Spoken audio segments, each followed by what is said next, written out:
are you going, R2? Well, I'm not going that way. I'm going this way. That way's far too rocky. Really, you nearsighted scrap pile.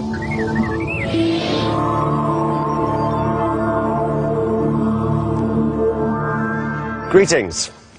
I'm in the southwest of Tunisia in Ankh Jamal, and this is what's left of the set for the first of the Star Wars movies, The Phantom Menace. I'm wearing a Banus traditional Bedouin dress, and this was the inspiration for the Jedi robes in George Lucas's hit films. You may also recognize this landscape. It's the one where Ralph Fiennes' plane crash lands in The English Patient, and Raiders of the Lost Ark was shot around here. But this must be the most famous film location.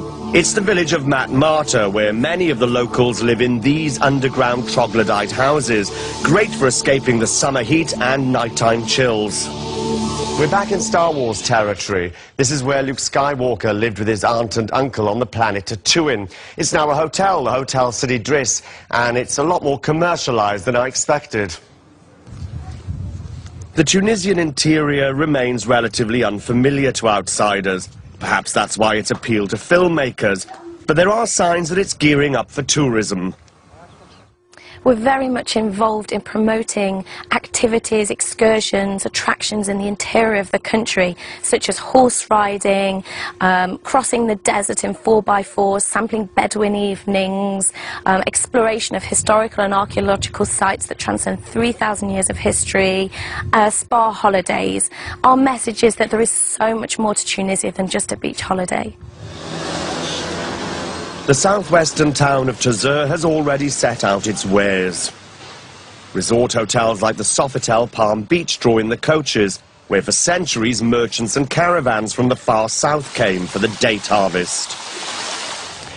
Tazur's an oasis town, and what an oasis it is. Not one of your Hollywood pools, a few palms, Rachel Weisz in a silk tent. This one covers around 10 square kilometers. It consists of around 200 springs watering some 200,000 palms. And that is a lot of dates. The harvest is still important. This region produces 120 varieties of date and an overall 1,000 tons, which are mainly shipped to Europe for Christmas. Well, it's late September. If I were here in a month's time, these will be ripe, and I'd be able to pick up a kilo for around 3 dinars, £1.50, a couple of euros, more than enough to see my whole family through the holiday season. Tazur itself is a one-horse kind of town, the most interesting bit being the Ouled El Hadef quarter. This may all look pretty pristine, but none of it is new, just restored. The yellowish handmade bricks and the patterns they create are unique to this part of the country, and they date back to the 9th century.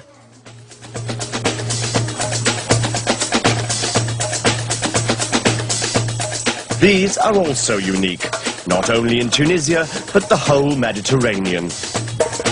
Tunisia's dotted with some fantastic Roman remains, and this must be the most intriguing. It's the town of Bula Regia in the northwest of the country, and it's the only place in the whole Roman world where the inhabitants built their villas underground. There are plenty of theories, but no one knows exactly why they were built like this. For defensive purposes, to escape the heat, it's a mystery. A highlight of a visit here is that you get to see Roman mosaics in situ, and these are amongst the best. In fact, it was in North Africa that the art of the Roman mosaic reached its apogee.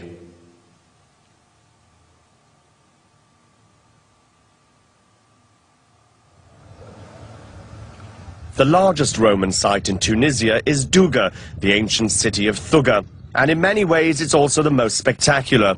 Unlike most Roman cities, it's built on a hillside with stunning views of the surrounding plains. And this is considered by many to be the single most beautiful Roman monument in all of North Africa. It's the Temple of the Capitol, built in the 2nd century AD. What I like about Douga, however, is its well-preserved residential quarters, providing an insight into everyday life. There's the so-called House of the Trefoil that was the local brothel, and behind it a small bathhouse with a well-preserved row of lavatories. Tunisia's reputation as a beach destination is well established, but besides day trippers, it's only just beginning to seriously attract visitors inland. Well, I'm convinced that once they find out what's on offer, there's a good chance this country will prove just as fashionable as some of its North African neighbours.